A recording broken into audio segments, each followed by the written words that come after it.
A'udzubillahi minasyaitonirrajim. Bismillahirrahmanirrahim. Assalamualaikum ya Aba Abdillah wa ala arwahil lati halat bifinaik. Alaikum ini jami'an salamullahi abada ma baqitu wa baqiyal lailu wan nahar. Wala ja'alahu Allah akhiral ahdi minni li ziyaratikum. Assalamu alal Husain wa ala Ali ibn Husain wa ala auladil Husain wa ala ashabil Husain. Assalamu alal Husain wa ala Ali ibn Husain wa ala auladil Husain wa ala ashabil Husain. Assalamu alal Husain wa ala Ali ibn Husain wa ala auladil Husain wa ala ashabil Husain. Assalamualaikum jami'an warahmatullahi wabarakatuh. A'udzubillahi minasyaitonirrajim. Bismillahirrahmanirrahim. Alhamdulillah wa syukurillah wa salatu wassalamu ala rasulillah wa ala alihi thayyibin at-tahirin. Rabbi shrah li sadri wa yassir li amri wa hlul 'uqdatam min lisani yafqahu qawli. Amma ba'du. Qala Allah Ta'ala fi kitabil karim. A'udzubillahi minasyaitonir rajim. Bismillahirrahmanirrahim. Ya ayyatuhan nafsul mutmainnah irji'i ila rabbiki radiyatan maradiyah fadkhuli fi ibadi wadkhuli jannati.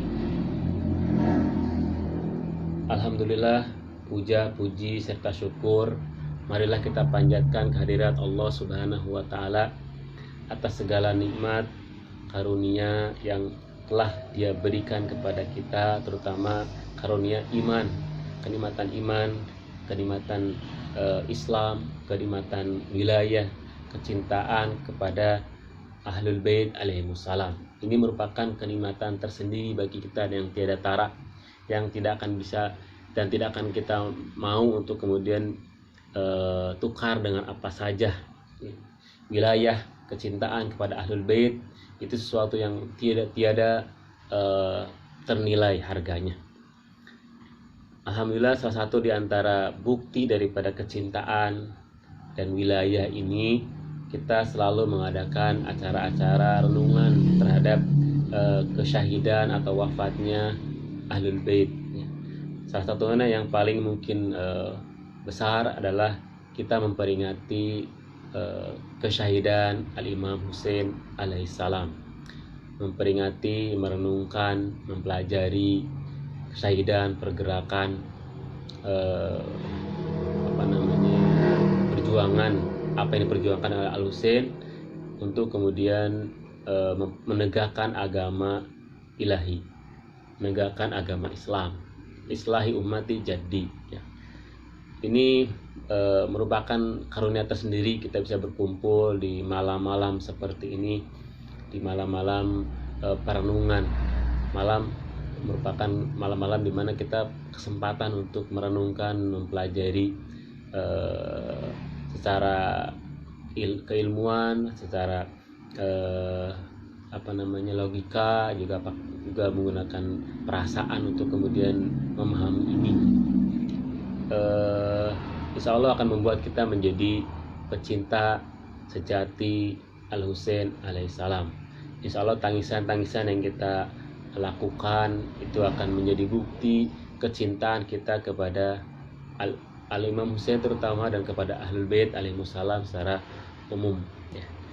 Pada malam ini saya akan mencoba membahas satu ayat yang mungkin antum sudah hafal semua ya, yang sudah saya tidak bacakan di muqaddimah ya.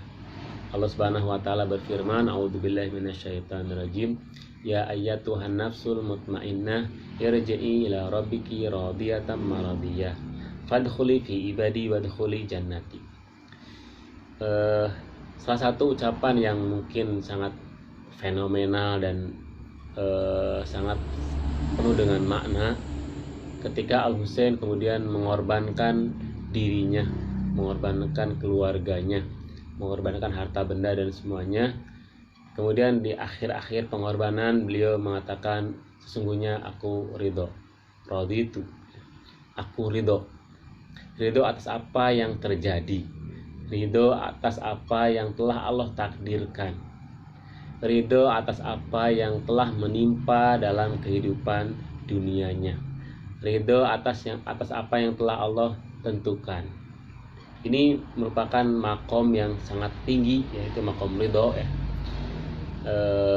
Keridoan terhadap qada dan qadar ilahi. Ini makom yang sangat luar biasa ya.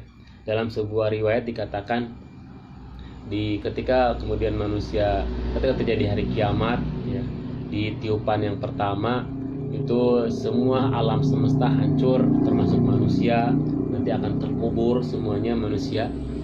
Nah, ketika kemudian tiupan yang kedua oleh malaikat Israfil, setelah semuanya mati termasuk malaikat, kemudian Israfil meniup tiupan yang kedua, di mana seluruh manusia, seluruh makhluk yang akan dibangkitkan nanti akan bangkit dari kuburnya, akan keluar dari kuburnya, kemudian digiring ke padang mahsyar dalam kondisi yang sangat-sangat menegangkan, dalam kondisi yang sangat-sangat menakutkan, kondisi yang betul-betul bahkan yafirul mar'i ya, bahkan manusia itu lari dari saudaranya, dari sahabatnya, dari ibunya, dari bapaknya. Yafiru artinya lari ya, min akhi, dari saudaranya, dari sahabatnya, dari ibunya, bahkan dari ayahnya.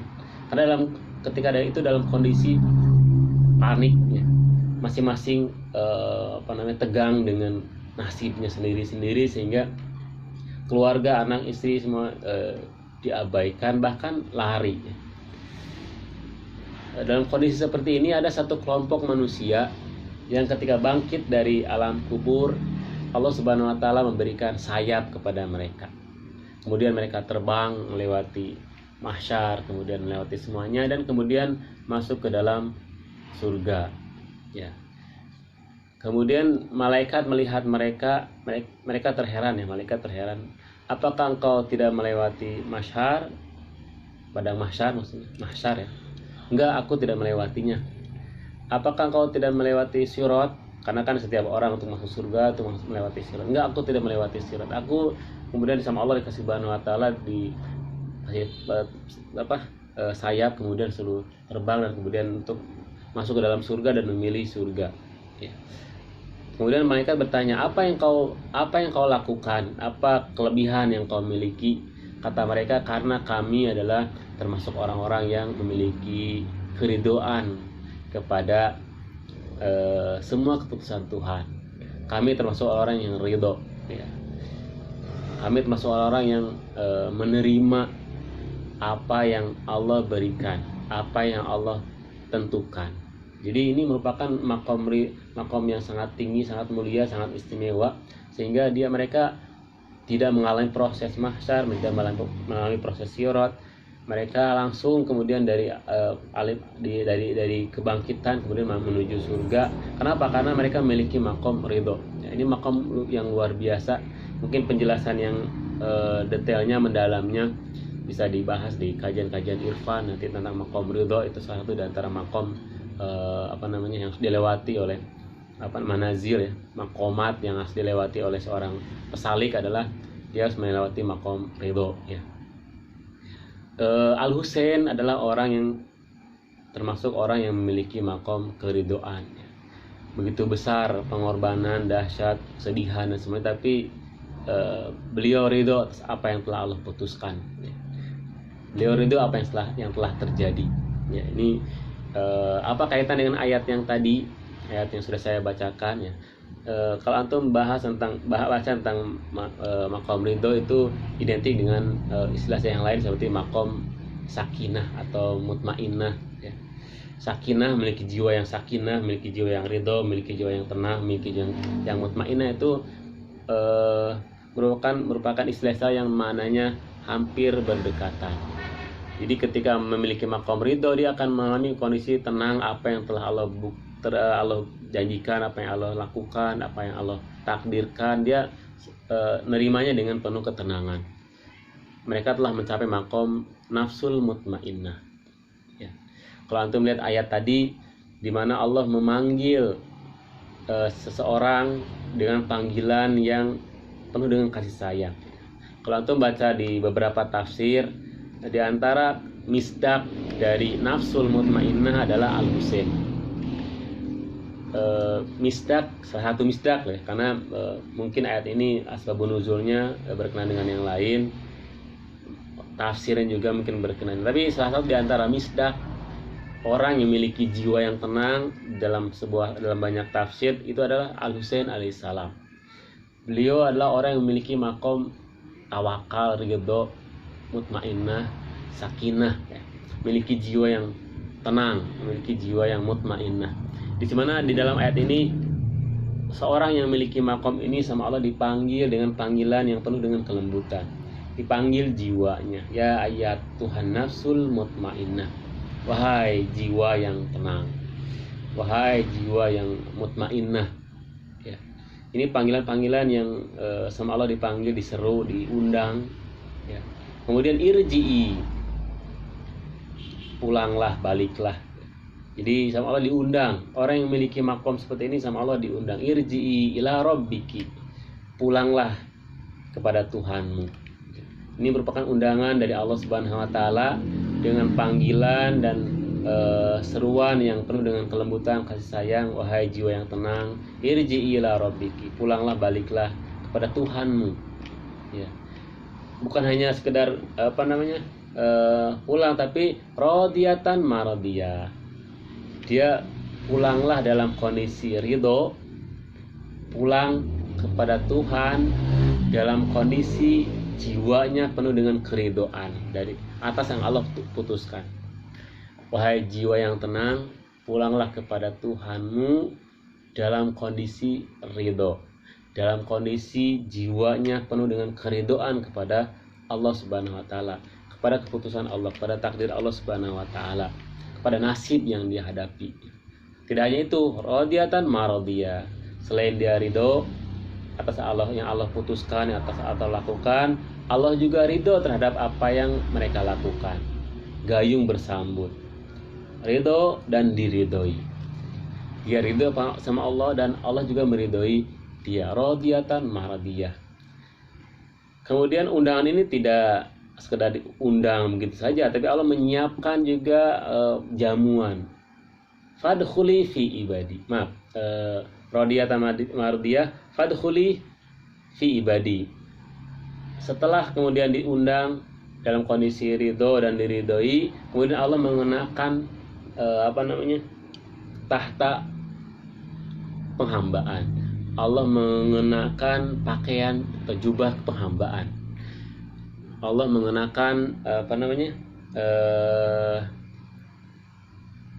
pakaian penghambaan kepadanya. Fadkhuli fi ibadi, masuklah kepada bagian daripada hamba-hambaku. Ya. Wadkhuli jannati, dan kemudian Allah juga mengundang dia dengan jamuan surga. Fadkhuli jannati. Yang lain untuk kemudian masuk ke dalam surga perlu ibadah, perlu ibadah ya, perlu artinya pengorbanan, perlu usaha. Tapi ini orang yang memiliki jiwa seperti ini sama Allah kemudian ditawari, dipersilahkan untuk masuk ke dalam surga. Fadkhuli jannati, masuklah ke dalam surgaku. Ya.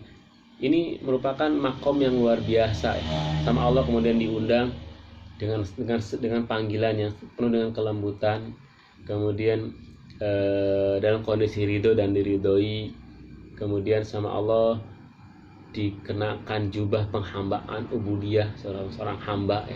Kemudian sama Allah juga disiapkan surga buatnya. Ini makom yang luar biasa ya. Jadi makom keridoan, makom mutmainnah, makom sakinah, makom tawakal, makom keikhlasan, ketulusan. Ini merupakan sebuah